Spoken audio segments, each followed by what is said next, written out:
A lift of the stick, pulls the puck away, and moves up the ice offensively. It looked like a scoring chance. Watkins probably slowed up a bit. He didn't skate. Oh! There's a quick whistle. Will that count? I'm not sure. I heard a whistle too, and I think it's going to count. When I heard a whistle, I'm not sure if that was in the crowd or where it was. Cool off the face-off, pulls the trigger, and right now it looks like it's 1-0. His 4th goal of the season. It was definitely a whistle. I'm not sure if that came from a linesman or from the crowd, but you heard it too. I thought it was a false face-off. I can't believe there has not been any talk with the players on the ice. I'm not sure if that whistle came from someone up close to us or by the mics that we have on the glass, but there was certainly a whistle. Well, it's certainly a 1-0 lead now as it's up on the midboard. Speed it back in. There's a whistle for an offsides. They gave the goal to Patrick Galivan. Hopefully we get a chance to hear it. I'm not sure if we'll have full sound though to get a chance to, because we certainly heard a whistle go right after the puck was dropped and won. Well, first of all, we'll take a look at the tip. Reed Simpson with a face-off win, a clean one. Oh, a definite redirected front by, was it Patrick Galivan? All right, 2 in a row for the youngster. Yes. Probably went in the net. Yeah. Steve Smith is wishing he would have gotten that bounce back in the NHL days when Edmonton was taking on Calgary in Game 7. Hoagie behind the net will leave it off. Stu Bickle turned it over. Now Crabb out in front has Hoagie down. He shoots. He scores! A beautiful goal by Joey Crabb. What a play though by Matt Anderson. Joey Crabb, I thought initially he was going to fire the puck. He didn't have the handle properly like he wished. And then he had to wait it out. And how patient was he? Because I thought he waited too long. But look at the hands with a man on his back, too. Watkins putting the stick right into the arms. But the brute strength of Crabb and his ability, just waiting it out. Beautiful goal. What a pass though by Matt Anderson on the boards. So the 20th goal for Joey Crabb, and he's trying to work the puck free for Matt Anderson and return the favor. It gets tangled up. 17 shots, 9 for San Antonio as the 1-shot advantage. San Antonio certainly had their chances, and they had a breakaway, and Paul Postman came back hard and stripped the puck away. It could be a different story. McIntyre's made some good stops and some funny caroms too. Bernays will let it go. Tip, they score! A reaction on it by Matt Anderson, who buries his 10th of the year. 3-0. I wonder if there'll be a goaltending change because we're only halfway through the first period. And sometimes you do that just to wake up your club. Yeah, it's certainly not Bogey's fault. That's 2 tips out in front. Absolutely, that's a beauty. And then Crabb wide open in the slot with all kinds of time.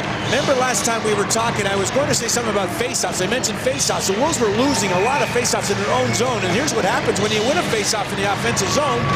Bernays, a good hard shot. This is pretty high, though, to be redirected. Anderson, what a great tip this. Look at the defense, though. They're playing goalie. What are they doing playing net at the hash marks instead of taking care of guys in front of that, maybe boxing it over so gently and then slid the puck to Crabb, who had good speed moving in. Anthony Stewart will stab it around. Wheeled by Schlemko, but not out.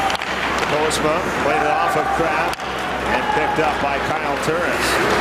And then Schlemko leading a shorthanded rush. Hit the outside of the net. Got it again. And he banks it off of McIntyre and in. Just the 3rd shorthanded goal given up by the Wolves this season.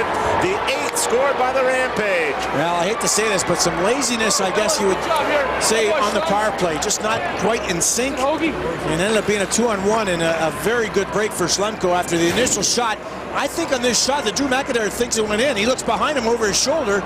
Maybe he thought the puck was going to go around the other side, but he was slow to react also. And Schlemko got the puck behind the net. Watch McIntyre. He's going to try to get back. He looks, and then it's banked in nicely off the rear end of McIntyre to break the shutout.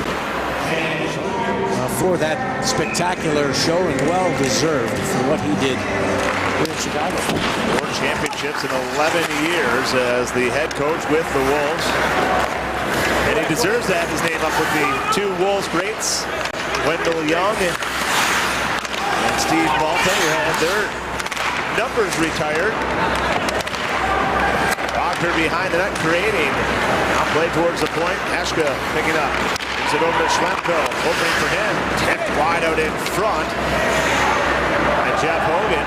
Rampage staying strong. Proctor pulling it off. Shot hits traffic. Schlemko follow. He shoots. He scores. Schlemko has 2 of the game. bit of a goal. A lot of standing around, some poor defensive coverage, and a lot of movement from the Rampage.